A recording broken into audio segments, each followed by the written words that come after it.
Quero cumprimentar a todos os nossos alunos do curso pastoral telepresencial, na graça e na paz do Senhor Jesus. É uma alegria tão grande poder compartilhar com os irmãos princípios espirituais tão profundos. Então, desde a nossa última aula, muita gente com certeza ficou meditando e pensando sobre tudo aquilo que nós falamos sobre a geração de Ismael. E eu gostaria de continuar hoje insistindo nesse ponto, mas eu queria concluir, eu falei que Abraão foi testado 3 vezes, então hoje eu queria concluir os outros 2 testes e falar um pouquinho mais a respeito do que significa essa geração de Ismael. É um assunto extremamente importante para você que quer vir a ser pastor. Se tem algo que um pastor precisa de entender, é lançar fora a carne e andar na força do Espírito. Mas isso é uma lição profunda do Espírito. Isso não é algo que se aprende simplesmente assistindo uma aula. A aula é boa porque ela vai despertar a sua atenção para você entender um princípio espiritual. Mas você vai ter que aplicar esse princípio no dia da dificuldade. No dia que o Senhor levar você ao fim de si mesmo. É esse dia que você vai ter que lembrar do que temos ensinado aqui. Então, nossa oração hoje vai ser essa. Vai ficar de pé e vamos orar. Deus, marca a tua palavra para que eu me lembre e saiba aplicá-la pela revelação do Espírito. Amém? Erga suas mãos para o céu. Pede para o Senhor isso agora. Pai, nós oramos em nome de Jesus. Que tudo aquilo que temos falado pelo teu Espírito e ensinado em harmonia com a tua palavra, que seja vivo no coração dos teus filhos. Ó Deus, e quero pedir que eles possam se lembrar. Na verdade, a promessa é que o Senhor nos enviou o Espírito Santo para nos lembrar de toda a verdade. Lembra os teus filhos, naquele dia, no dia do tratamento, no dia do teste, que eles possam se lembrar desta palavra que é viva no coração deles. Traz revelação, traz entendimento, traz uma mente clara, uma mente lúcida a respeito das verdades de Deus. Em nome de Jesus. Amém? Muito bem, eu falei para os irmãos na última aula que até o capítulo 14, o tratamento de Deus com Abraão foi com respeito à terra. Deus havia prometido a Abraão que daria a ele aquela terra. Deus fez uma aliança com ele, na verdade, dizendo que daria a ele aquela terra. Mas Abraão teve que ser testado com relação a isso. E quando ele foi aprovado, então nós avançamos no tratamento de Deus. A partir do capítulo 15, a questão na vida de Abraão já não é mais a terra, mas é a questão do filho. Porque também Deus havia dito, na sua aliança, que nele seriam abençoadas ou benditas todas as famílias da terra. Percebe que a aliança de Deus tinha 2 lados aí. Por um lado, ele daria a terra, por outro, ele abençoaria todas as famílias da terra através de Abraão. Mas para que Abraão pudesse ser instrumento de bênção, ele tinha que ter um filho. E aí vem a questão do filho. E o primeiro teste que Abraão passou foi o teste de gerar Ismael. O teste, na verdade, era: Abraão vai esperar em Deus ou vai tomar a iniciativa de fazer por ele próprio? Esse é um princípio. Vamos voltar daqui a pouco nele com mais detalhes, porque eu quero falar um pouquinho sobre essa situação aqui no capítulo 17. Mas o segundo teste que Abraão passou com relação ao filho, é um teste que pouca gente percebe, mas está lá em Gênesis, capítulo 20, no verso 17 e 18. Abraão foi peregrinar, né, na terra de Gerar, e lá Abraão teve que orar por Abimeleque. Olha o que diz, capítulo 20, verso 17. E orando Abraão, sarou Deus Abimeleque, sua mulher e suas servas, de sorte que elas pudessem ter filhos. Porque o Senhor havia tornado estéreis todas as mulheres da casa de Abimeleque, por causa de Sara, mulher de Abraão. A história aqui é mais ou menos a mesma. Se repetiu. Deus havia dito para Abraão: seja uma bênção. Mas Abraão, aqui peregrinando nessa terra, encontrou Abimeleque. E mais uma vez, com medo de ser morto por causa da beleza de Sara, o que é assustador, porque nessa altura ela tinha quase 90 anos, hein, irmãos? Isso aqui é beleza. Ele então falou para Sara: fala que você é minha irmã. E na verdade o texto mesmo diz que ela era meia-irmã dele, que é uma coisa inusitada. De fato ela era meia-irmã, mas na verdade toda meia-verdade é uma mentira inteira. Isso aqui é a verdade da história. Meia-verdade é uma mentira inteira. Abraão mentiu. E Abimeleque tomou Sara. Só que Deus feriu Abimeleque, todas as suas mulheres, servas, com esterilidade. Mas aí Deus fala: Abraão, você vai ter que orar. Você vai ter que orar. Então, esse foi um teste para Abraão. Porque o que é difícil? Difícil é você orar para que outros recebam o que você próprio não tem. Mais ainda, difícil é você orar e os outros receberem o que você está esperando e você próprio não receber. Você vê, alguém poderia dizer, Abraão, por que você não ora por Sara para ela ter filho? Deus ouviu a oração de Abraão, pelas mulher de Abimeleque e as suas servas, mas Sara continuou estéril. Ok? Então, esse é um teste que muitos de nós, às vezes, temos de passar. Deus vai testar você. Como testou, por exemplo, José. José estava na cadeia interpretando sonhos. Ele também teve um sonho um dia. O sonho dele não se cumpriu, não havia se cumprido até então. Mas todos aqueles que ele interpretou o sonho, rapidamente ele viu o sonho se cumprindo. E ele continuou lá na cadeia sem ver o sonho dele ser realizado também. É muito difícil quando você ora por outros, interpreta o sonho de outros, outros avançam porque vem um sonho realizado, e você próprio ainda não. Esse é um teste de fé muito grande. Somos tentados a pensar, Deus não quer fazer. Somos tentados a pensar, talvez é para todos, mas não é para mim. Mas é nessa hora que temos que lembrar a palavra de Deus para a nossa vida. O terceiro teste que Abraão teve que enfrentar, nós já mencionamos 2 aulas atrás, foi a oferta de Isaque. Abraão foi desafiado a ofertar o seu filho.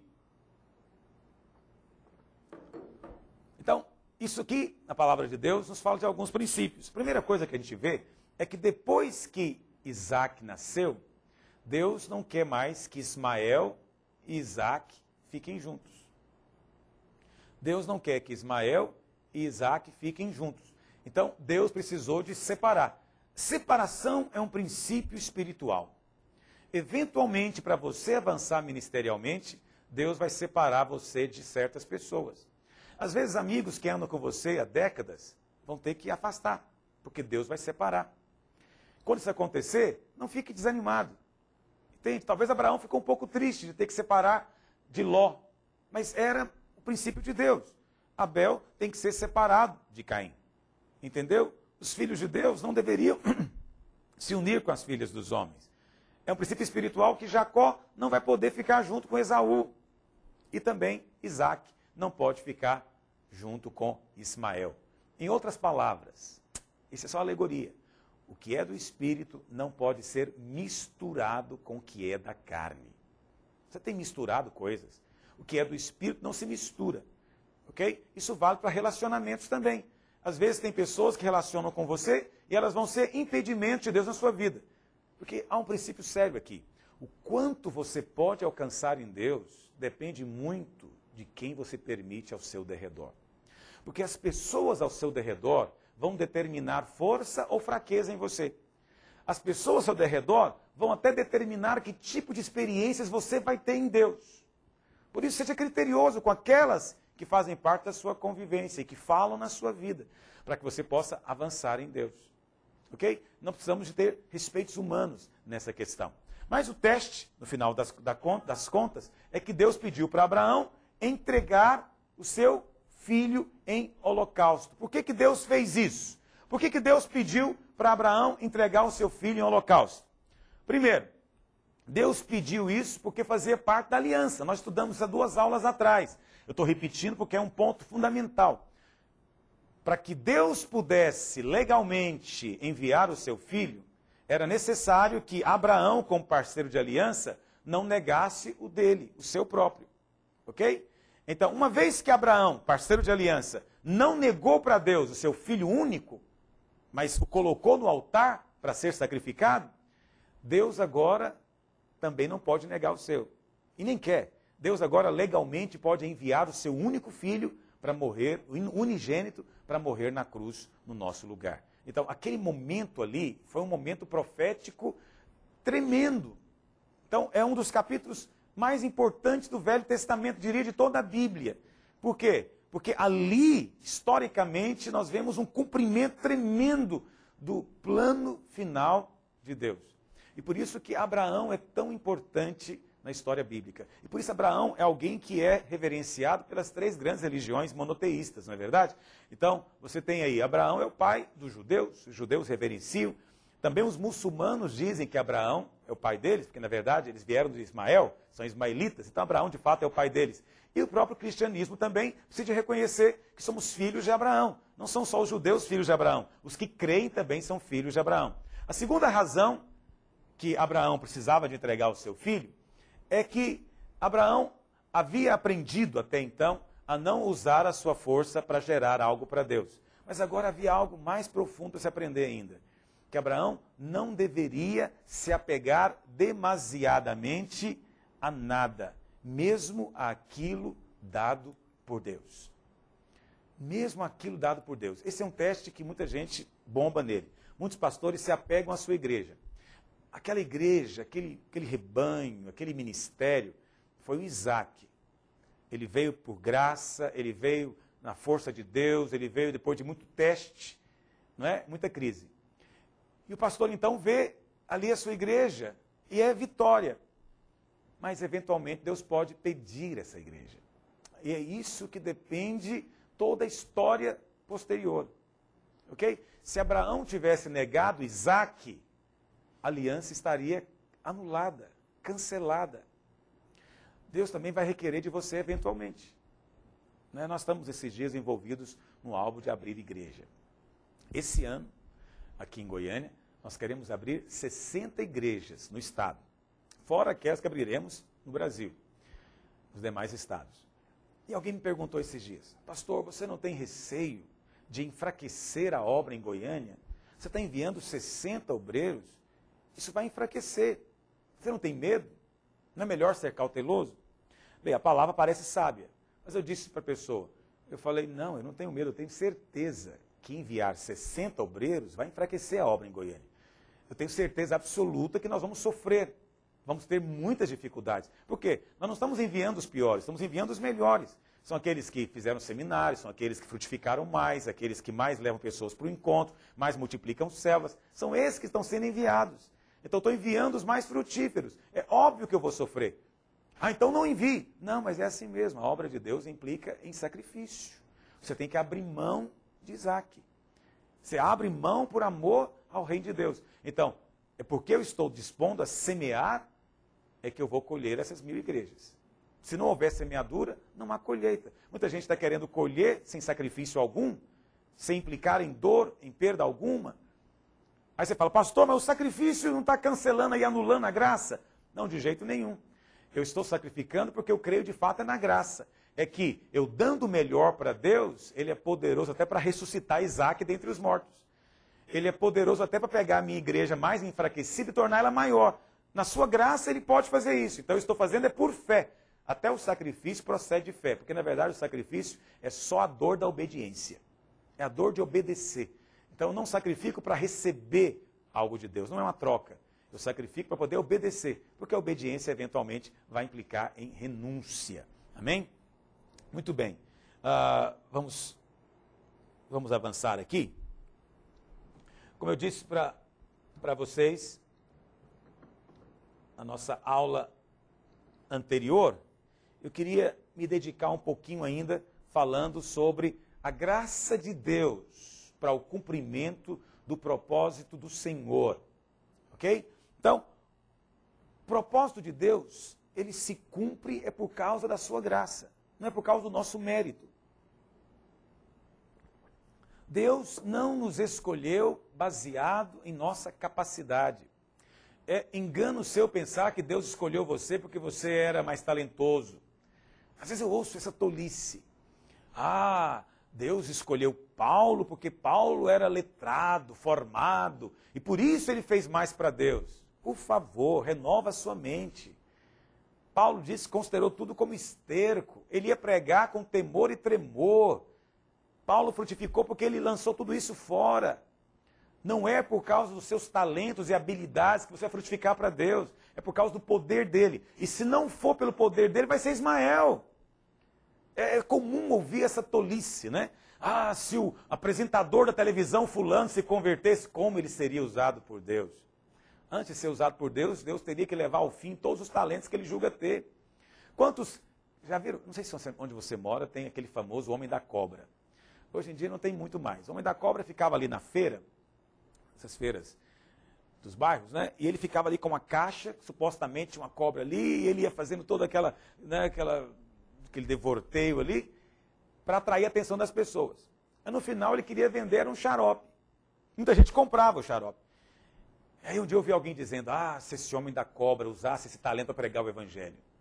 Olha, vê lá se o evangelho pode ser pregado por homem da cobra, tem que ser homem do cordeiro, no mínimo isso. Mas nem essa é a questão. Vê lá se é o nosso esforço, nossa habilidade que faz a diferença. Não é. Não é. O que faz diferença é o poder de Deus agindo na sua vida. É isso que faz toda a diferença. E aqueles que entenderem isso e andarem nessa fé, vão ver a graça de Deus agindo. Por quê? Graça não produz em nós soberba. Graça produz em nós, na verdade, gratidão. Gratidão. Existe uma tendência em nós de sermos, de interpretarmos as ações da maneira mais egocêntrica possível. Isso é uma tendência que todo homem tem. Então é muito comum ouvir coisas do tipo assim: Deus me escolheu, não escolheu fulano. Qual a conclusão? Eu devo ser melhor do que o fulano. A Bíblia diz que esse é o equívoco, não entendeu a graça ainda. Você tem que dizer, Deus me escolheu, não escolheu fulano.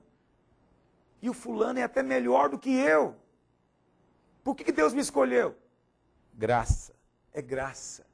Entendeu a postura? Ou tem aquele que diz, o fulano está muita tribulação. Eu não tenho tribulação. Então significa que ele deve ser mais pecador do que eu sou mais santo do que ele. Não. Jesus diz, vocês dois são igualmente pecadores. Ele está sendo disciplinado para advertência sua. Se você não arrepender, vai ser disciplinado como ele. Essa é a verdade do Evangelho. Agora, qual que é a postura de quem crê na graça? É o seguinte, o meu irmão está sendo disciplinado. Ele é melhor do que eu. Se eu que não sou tão bom, então é melhor eu colocar a barba de molho, porque eu posso ser o próximo. Melhor arrepender. Essa é a postura de quem crê na graça. Mas tem alguns que creem na graça e acham que a graça é ocasião para o pecado, é ocasião para fazer o que quer. Não é. Graça deve produzir em nós um sentimento de uma santa perplexidade. Entende? Mas nunca soberba. Porque Deus não nos escolheu por causa de nós mesmos. E em nós mesmos não podemos gerar Isaac. O que Deus quer é Isaac. Somente através da graça de Deus é que podemos gerar fruto para Ele.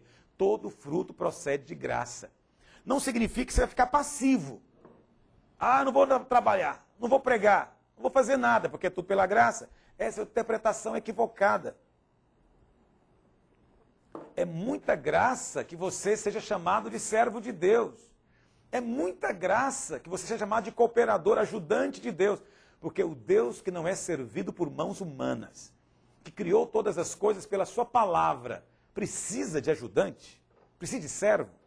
Eu nem sei porque que Deus tem anjo. Para mim é um mistério.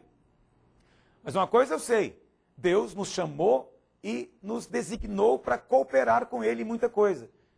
E muita gente acha que isso é uma prova de que temos que fazer. Não, isso é só uma evidência da graça de Deus. De você ser chamado cooperador, quando na verdade a obra toda é dele. O trabalho todo é dele. Você é servo, mas o trabalho todo é dele. Ele é que faz.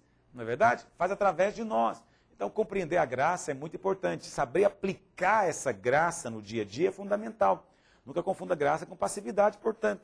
Graça implica, eu vou, mas vou na força dele. Eu falo, mas é pelo seu poder. Eu prego e creio na frutificação, até tem um alvo de multiplicação, mas é confiado unicamente no poder. E quando eu exerço fé dessa maneira, eu estou honrando a Deus. Ok? A obra de Deus, portanto, é aquela que é iniciada por Ele.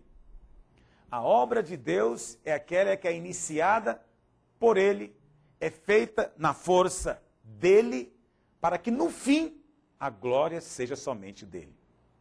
É por isso que Paulo diz, porque por Ele, nele, para Ele, são todas as coisas. A Ele, pois, a glória, o poder, a majestade, o domínio pelos séculos dos séculos. Ok? Então, analisa bem, a obra que você faz teve origem nele, é feita por meio dele, e no final é para ele e dele, e vai resultar em glória dele? Analise, são critérios simples. Se para qualquer uma dessas perguntas você não tiver uma resposta apropriada, pode ser que a obra que você está fazendo não seja aceitável diante de Deus. Bom, eu queria falar um pouquinho sobre as consequências da geração de Ismael. Houve consequências? Alguém pode dizer, pastor, eu estou fazendo uma coisa boa, estou aqui fazendo, estou gerando Ismael, estou querendo cooperar para que Deus cumpra a sua promessa na minha vida. Ele disse que vai abençoar a minha descendência, que eu vou ter uma descendência como as estrelas do céu. Então eu vou começar a fazer um filho aqui. O que tem de errado nisso? Ah, tem porque saiu da graça.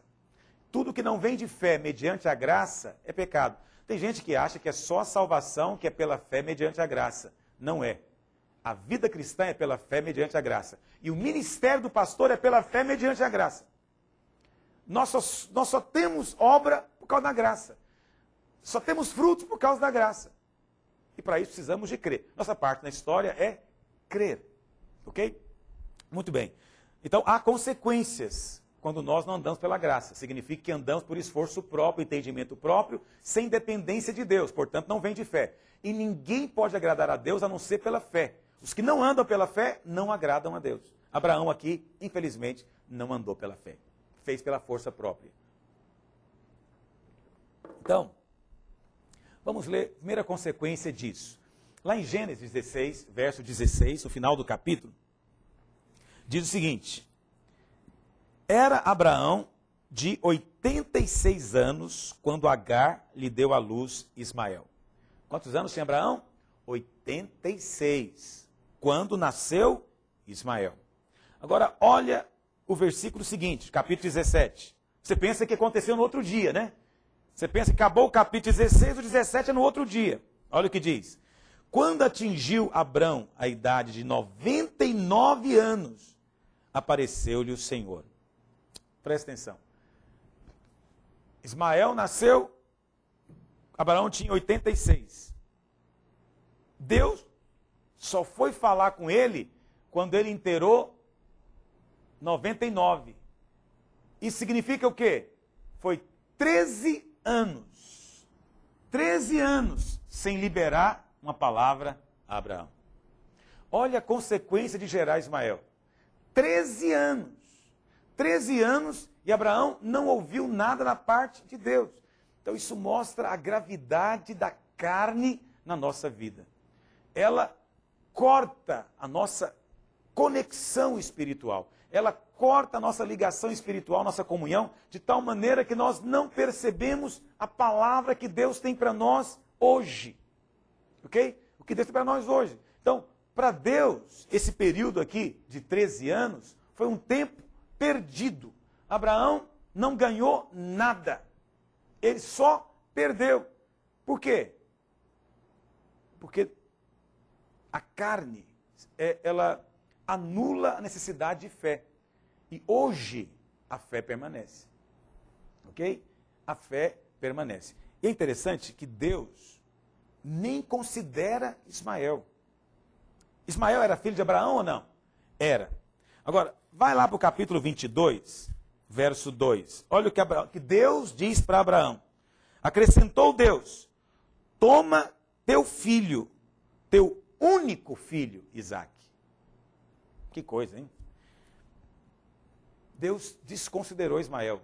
Ismael não foi considerado filho de Abraão. Porque tudo que vem da carne é rejeitado. Para Deus só teve Isaque. Ok? Deus desconsiderou. Não é que Deus rejeitou o personagem, aquela pessoa lá, Ismael. Entenda isso. Deus não rejeitou Ismael. Até porque a Bíblia fala que quando Abraão mandou Agar embora, Agar clamou ao Senhor. Agar clamou ao Senhor e o Senhor prometeu para ela que o filho dela também seria uma grande nação. Mas preste atenção, não é uma questão pessoal, é uma questão do princípio envolvido. É uma questão do propósito eterno de Deus. E o princípio envolvido aqui é o seguinte: Deus só faz pela graça. Deus só age quando nós cremos. O que não vem de fé e graça é carne, porque vem de esforço humano, obra humana, e ninguém pode se gloriar diante de Deus. Portanto, Ismael simboliza a carne. O que Deus rejeitou aqui foi o símbolo. Isso significa que Deus só considera aquilo que nós geramos pelo Espírito. E mais sério, Até os anos vividos na carne não são contados diante de Deus. Para Deus não existiu. Deus só olha aquilo que é pelo seu Espírito. Então, a primeira consequência é essa, depois que Abraão gerou Ismael. Segunda coisa, Deus vem e exige dele perfeição. Olha o que diz o verso 1 ainda. Quando atingiu Abraão a idade de 99 anos, apareceu-lhe o Senhor e lhe disse: eu sou o Deus Todo-Poderoso. Anda na minha presença e sê perfeito. Então, lá no capítulo 12, Deus disse para Abraão: seja uma bênção. Entendeu? Quando Deus fez a promessa, seja uma bênção. Mas agora, a condição é: Abraão, seja perfeito. Pastor, mas é difícil isso. Isso é uma ordem complicada. O que Deus está querendo dizer com ser perfeito? E ser perfeito aqui não significa não errar. Deus sabe muito bem que para nós é impossível não errar, não equivocar. E ser perfeito aqui é o seguinte: faça com critério, de acordo com o que eu falei para você. Ser perfeito aqui é como Moisés. Deus falou para ele: faça tudo de acordo com o que você viu no monte, Moisés. Entendeu? Esse ser perfeito é ser criterioso com os princípios de Deus. Entendeu? Ser perfeito nesse contexto aqui é: confia na graça, anda na minha presença. Por quê? Porque perfeição é a presença do próprio Deus. Isso é que é perfeição. Você é perfeito quando está cheio da presença. Você é perfeito quando flui a presença, quando a glória da presença está ali. Essa é a perfeição que Deus olha. Não a perfeição humana, porque a obra humana não tem valor algum. Mas o que tem valor é quando nós conseguimos, de alguma maneira, ser instrumentos para que a presença de Deus venha. Aí, então, o Senhor diz: está sendo perfeito em todos os seus caminhos. Ser perfeito no caminho significa andar de acordo com o padrão. Não significa não errar, não equivocar-se, ou mesmo não pecar. Não é impecabilidade. Ok? Então, todo pastor tem que ser perfeito no seu ministério, tem que ser criterioso na vida de oração, de dependência, de fé, na proclamação do evangelho, no discipulado, no cuidado do rebanho. Isso é ser perfeito. Ok? No contexto aqui, ser perfeito é não gerar nada pela força humana na carne. Terceira coisa que a gente vê aqui é Deus dizendo uma revelação para Abraão. Olha o que ele diz no verso 17, no verso 1 do capítulo 17 ainda. Abraão, eu sou o Deus Todo-Poderoso. Eu sou o Deus Todo-Poderoso. Essa palavra, Todo-Poderoso, poderia melhor ser traduzida como todo-suficiente. Porque a palavra no original é El Shaddai. Você deve ter ouvido falar muito de El Shaddai, né? Crente adora essa palavra, El Shaddai. Tem oficina mecânica El Shaddai, padaria El Shaddai, supermercado El Shaddai. Os irmãos adoram essa expressão. Porque acham que colocando um nome assim, Deus está comprometido com aquele lugar. Mas de qualquer forma, muitos talvez nunca tenham descoberto, né? Onde é que está El Shaddai na Bíblia? Está aqui, Gênesis 17. Eu sou Deus Todo-Poderoso. No original é El Shaddai. Só que essa palavra, Shaddai, ela vem de um prefixo shed, ou shad, que significa seio. Seio.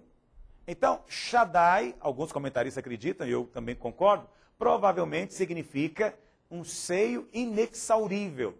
Ou seja, um seio que nunca cessa o leite, nunca cessa a provisão. Então, quando Deus diz para Abraão: Abraão, eu sou todo suficiente. Eu sou, Abraão, suficiente para prometer e depois cumprir a promessa. Eu sou suficiente para pegar o útero amortecido da sua esposa e gerar um filho ali. Eu tenho poder para fazer a vida vir da morte. Abraão, não fique tentando você fazer mais, porque eu sou a sua suficiência. Eu sou o seu suprimento. Eu sei que as pessoas gostam de usar essa expressão, El Shaddai, apenas para reivindicar bênçãos materiais, porque infelizmente vivemos uma geração materialista. Mas a suficiência aqui não é só nesse aspecto, é também nesse, obviamente, mas muito mais. O Senhor é suficiente para nos dar vitória sobre o pecado, é suficiente para nos dar vida abundante, é suficiente para nos mudar, transformar o caráter, temperamento, suficiente para nos libertar, curar, é suficiente para tudo. Em outras palavras, anda na minha suficiência, Abraão. Porque a sua necessidade é um conta-gota, mas a minha provisão é um oceano inteiro. Não importa o quanto você recorrer a mim, nunca vai exaurir, porque eu sou inexaurível, eu sou uma fonte que nunca pode cessar. Ok? Então, para que Abraão fosse perfeito e a promessa do Senhor se cumprisse através dele, tudo o que ele precisava fazer era andar na presença desse Deus que é todo suficiente, é o Shaddai, que é o suprimento que nunca acaba. Isso se aplica a nós também. Quarta coisa que aconteceu depois da geração de Ismael. Deus mudou o nome de Abraão. E, na verdade, essa mudança de nome foi uma renovação da aliança. Olha o que diz o verso 2. Farei uma aliança entre mim e ti, 17:2. E te multiplicarei extraordinariamente. Prostou-se Abraão o rosto em terra e Deus lhe falou. Foi o Senhor que falou. E aqui então, Deus está fazendo aliança com ele. Quanto a mim, será contigo a minha aliança, e serás pai de numerosas nações. Abraão já não será o teu nome, sim Abraão, porque por pai de numerosas nações te constituí. Far-te-ei fecundo extraordinariamente, de ti farei nações, e reis procederão de ti. Estabelecerei a minha aliança entre mim e a tua descendência no decurso das suas gerações. Aliança perpétua, para ser o teu Deus e o Deus da tua descendência. Presta atenção aqui. Abraão mudou de nome. Eu expliquei para você há 2 aulas atrás que a mudança de nome era um dos sinais da aliança. Uma das cerimônias da aliança. Isso é verdade. Mas tem um outro aspecto. Isso aqui é gostoso a respeito da verdade da palavra de Deus. Ela pode ser observada sobre muitos aspectos, né? Vários prismas distintos. Na Bíblia, mudança de nome pode significar, como significou um momento de aliança, mas também significa mudança de vida.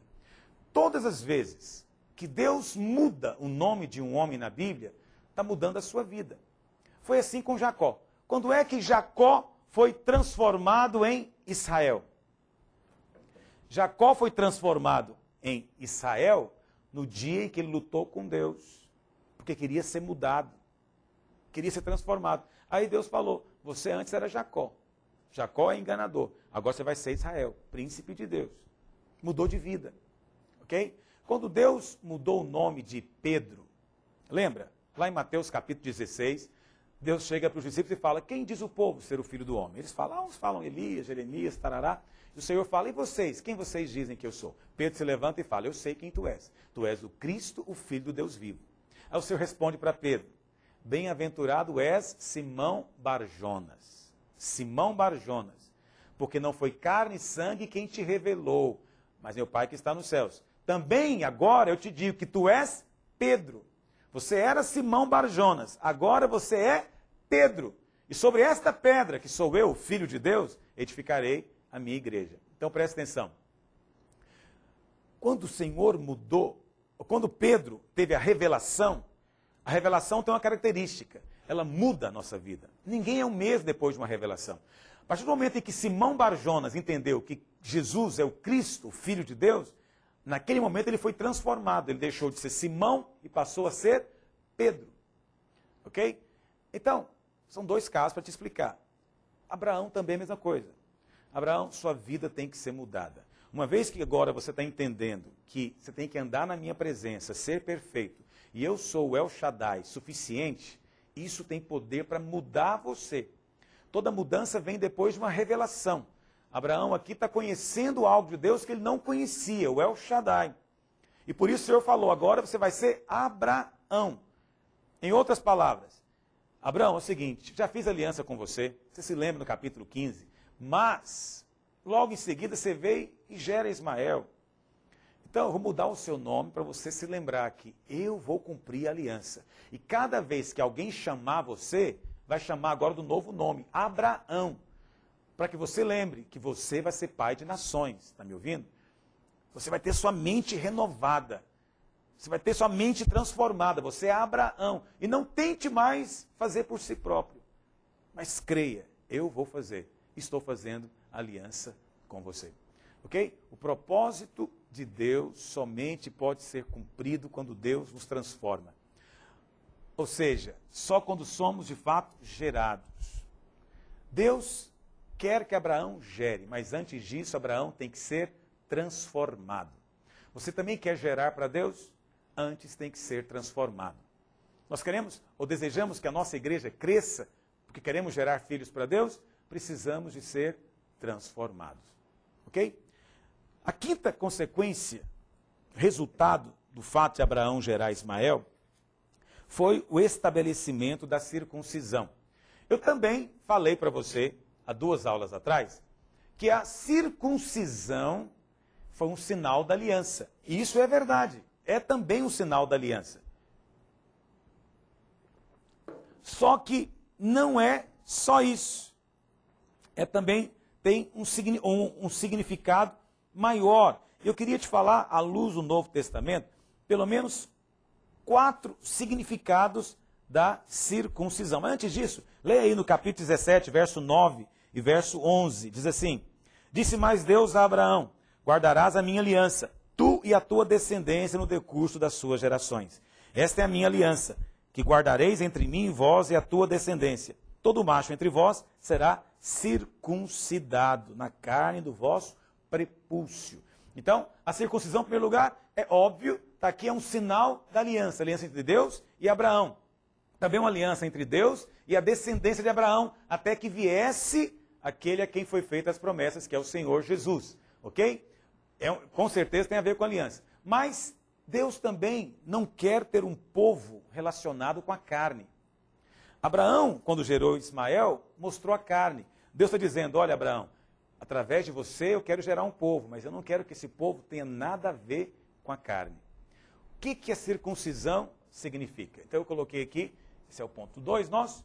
Primeira coisa, circuncisão, segundo o Novo Testamento, significa o despojar-se da carne. Colossenses 2,11 diz: a carne não é, aliás, nele também fostes circuncidados, não por intermédio de mãos, mas no despojamento do corpo da carne. Então, o que é circuncisão? Despojamento do corpo da carne, que é a circuncisão de Cristo. Então, a circuncisão hoje no Novo Testamento é você simplesmente cortar a carne fora. Mas lembra, a carne não é somente pecado. Carne é tudo aquilo que fazemos no entendimento próprio, no esforço próprio e que depende de vista e não de fé.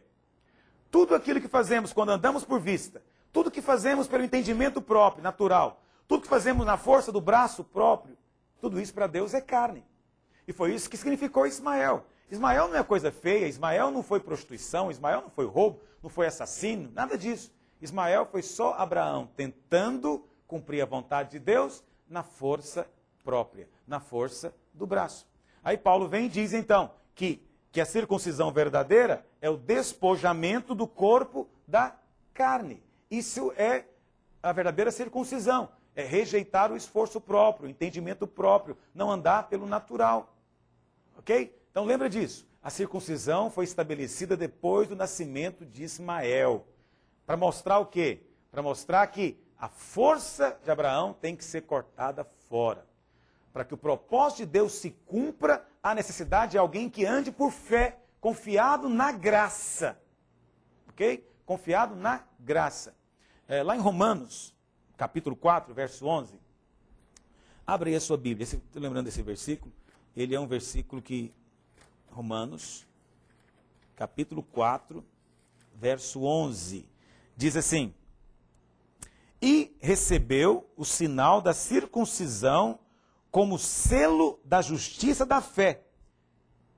Então, Abraão recebeu o sinal como selo da justiça que vem pela fé. É quando cremos que estamos despojando a carne. O segundo significado da circuncisão é que circuncisão é entrar em ressurreição. O Senhor disse que a ressurreição tinha que ser sempre no 8º dia. Isso está aí no livro de Gênesis. Eu falei para você em outras ocasiões, vou depois, quando estudarmos hermenêutica, entrar em detalhes. Mas desde já saiba que os números também têm significado na Bíblia. E o número 8 significa recomeço. Mas também o número 8 é o número da ressurreição. Lembra quando eu te falei lá da saída da arca? Tá ok? Então, o número 8 nos fala de ressurreição. Por quê? Porque é o dia do novo começo. Então, quando é que você entra em ressurreição? Quando você passa pela morte. Então, quando você rejeita tudo que é da velha criação, você está cortando a carne. Agora, o que é da velha criação? Da velha criação é roubo, homicídio, mentira, adultério, fornicação, feitiçaria. Tudo da velha criação. Concorda comigo? Mas é só isso que é da velha criação? Pastor, me fala a maneira de eu entender melhor o que é da velha criação. Da velha criação é tudo aquilo que você nasceu com ele. Se você nasceu com algo, é da velha criação. Ok? Eu pergunto para você, tem coisas aparentemente boas que você já nasceu com elas? Tem. Você sabe que tem gente que é bonzinho desde pequeno? Essa bondade é fruto do Espírito? Não, essa bondade é da velha criação. Tem gente que ele parece ser tão dócil desde pequeno. Essa docilidade, essa mansidão, ela é fruto do Espírito? Não. Ele nasceu com ele. Mas pastor, mas se é uma coisa boa, não tem por que eu jogar fora. Cortar a carne é viver vida de ressurreição. E só é ressurreição o que passou pela morte. Senão não é ressurreição. E o que vai passar pela morte? É tudo aquilo que você nasceu. O que você nasceu com ele é da velha criação. Então aquela bondadezinha que você tinha vai ter que morrer. Aquela docilidade antiga sua vai ter que morrer. E se não morrer, Deus vai levar ela ao fim. E como é que Deus leva ela ao fim? Esgotando ela. Todo mundo é bonzinho quando nasce. Até o dia que Deus esgota a bondade dele e ele vê que ele não é bom nada. Você se acha muito manso, dócil, até o dia que Deus esgota a docilidade sua e você mostra as suas presas. Aí você fala, não, o que aconteceu? Deus está mostrando que você é de fato. Então as coisas têm que chegar ao fim de si mesmo, para que fique somente aquilo que procede da nova criação. A sua docilidade não pode ser algo que você nasceu com ela, tem que ser fruto do Espírito. A sua bondade não pode ser aquela bondade que você nasceu com ela, tem que ser essa nova bondade, que é do Espírito. Tudo isso é circuncisão. Estou falando coisas profundas demais para você? Espero que não. Isso são coisas fundamentais. Se você não estiver disposto a viver uma vida de circuncisão, de morte para a velha criação, simplesmente você é cortado da comunhão, porque Deus não tem comunhão com carne. Você, lembra disso? Você anda pela carne quando você anda confiado em si mesmo. Mas andamos no Espírito quando andamos dependentes da graça que vem do poder de Deus. Não sou eu que venço o pecado, mas ele vence o pecado através de mim, pela graça. Não sou eu que frutifico, ele gera o fruto através de mim. Pastor, não tem que fazer nada. Eu sei que essa é a angústia que muitas pessoas têm. Sim, você tem que fazer algo, você precisa de crer. Entendeu? Quem crê fala e quem crê faz. Paulo diz, eu criei, por isso falei. Quando você crê, haverá mudança na sua vida. Mas tem que entender, em primeiro lugar, que isso é circuncisão. Terceiro, segundo o Novo Testamento, a circuncisão, ela é correspondente ao batismo. A circuncisão corresponde ao batismo, ok? Lá em Colossenses 2, verso 12, não coloquei aqui esse texto, mas lá, se você quiser abrir a sua Bíblia, lá em Colossenses 2, verso 12, diz assim, tendo sido sepultado juntamente com ele no batismo, no qual igualmente fostes ressuscitados, mediante a fé no poder de Deus, que também ressuscitou a Cristo dentre os mortos. Entendeu? Então veja bem, no verso 11, Paulo diz, hoje a circuncisão é o despojamento da carne, é a circuncisão de Cristo. Aí ele diz, a circuncisão de Cristo, verso 12, aconteceu quando você foi sepultado no batismo. Então o batismo hoje substitui a circuncisão do Velho Testamento. O batismo também é um sinal de aliança. E o batismo também é um sinal de transformação. Mas o batismo também é uma grande sepultura. Um lugar onde sua velha natureza foi morta e o novo homem foi levantado. É o lugar onde a nossa carne é cortada. Nada do que é da velha criação pode ser aproveitado. Na nova criação, tudo tem que proceder do Espírito. Eu sei que você quer muito agradar a Deus. Mas você só pode agradar a Deus quando anda por fé mediante a graça. Por isso, os que estão na carne não podem agradar a Deus. Romanos 8,8 diz, os que estão na carne não podem. Não é que eles estão proibidos. Esse não pode, aí significa não consegue. Não é que ele não tente. Ele tenta, se esforça, mas sempre se frustra, sempre fracassa. Por quê? Porque o que ele faz não vem de graça, não vem ou não depende do poder de Deus. Você observa como as ilustrações bíblicas são muitas? Você lembra que nós falamos do dilúvio? Nós falamos que o dilúvio é também uma alegoria do batismo? Mais uma vez, uma segunda alegoria aqui. A circuncisão também aponta o batismo. Vamos ver depois, quando a gente chegar lá no livro de Êxodo, que a passagem pelo Mar Vermelho também é um símbolo do batismo.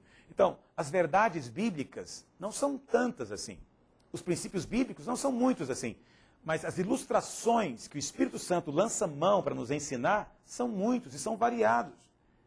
Compreende isso? Então você está vendo que você está sendo enriquecido, porque você, além de entender a alegoria te dá um quadro, uma imagem mental que facilita você a compreender as verdades do Novo Testamento. O quarto significado da circuncisão é que Paulo diz que ela acontece no coração, no espírito. Vamos ler lá em Romanos 2. Romanos 2, verso 28, diz assim, Romanos 2, verso 28, porque não é judeu quem o é apenas exteriormente, nem é circuncisão a que é somente na carne, porém judeu é aquele que o é interiormente, e circuncisão a que é do coração, no espírito, não segundo a letra, cujo louvor não procede dos homens, mas de Deus. Paulo está dizendo, a verdadeira circuncisão acontece no coração. Para usar uma expressão mais familiar, a verdadeira circuncisão é espiritual. Ela acontece no espírito. Entendeu? Por isso que Paulo fala lá em Filipenses 3 também. Porque nós é que somos a circuncisão. Nós que adoramos a Deus no espírito. E nos gloriamos em Cristo Jesus. E o que mais? Não confiamos na carne. A verdadeira circuncisão, diz Paulo, é adorar a Deus no espírito e não confiar na carne. Nós é que somos os verdadeiros judeus hoje, porque judeu não é aquele que é exterior, e nem circuncisão aquela que é somente da carne ali, né, do prepúcio. Mas ser judeu é ser nascido do Senhor Jesus, ser nascido de Deus. Isso nos faz filhos de Abraão, porque os da fé, diz Paulo, é que são filhos de Abraão. Então, a circuncisão, ela tem um significado muito importante se nós queremos servir a Deus no Espírito. Ela é vital, portanto. Você percebe? Todos esses princípios estão aqui incluídos. Eu fiz questão de investir um tempo maior falando desse momento da vida de Abraão, porque isso aqui está cheio de aplicações para nós. Para você que quer ser um pastor, um obreiro, um cooperador nessa obra, você precisa entender tanto essas verdades, mas não adianta entender apenas na mente. Isso é o meu temor, que você apenas decore, memorize para fazer algum tipo de avaliação. Você precisa ter essas verdades no seu coração, no seu espírito. Então lembra, a maneira de você guardar essas verdades é falando. Então, ministra essas aulas, ensina na sua célula, ensina para os seus discípulos. Se não tiver ninguém, ensina para sua esposa. Se não tiver ninguém, fala em voz alta para você mesmo. Mas fale, é quando você fala que a palavra marca no seu coração. Amém? Que o Senhor possa estar gerando nesses dias muitos homens e mulheres de Deus, circuncidados, que rejeitaram a carne, que adoram a Deus no Espírito, que não andam pela força do braço, nem pelo entendimento humano, mas andam pela graça de Deus, confiado no seu poder. Amém? Deus possa abençoar você e até a nossa próxima aula.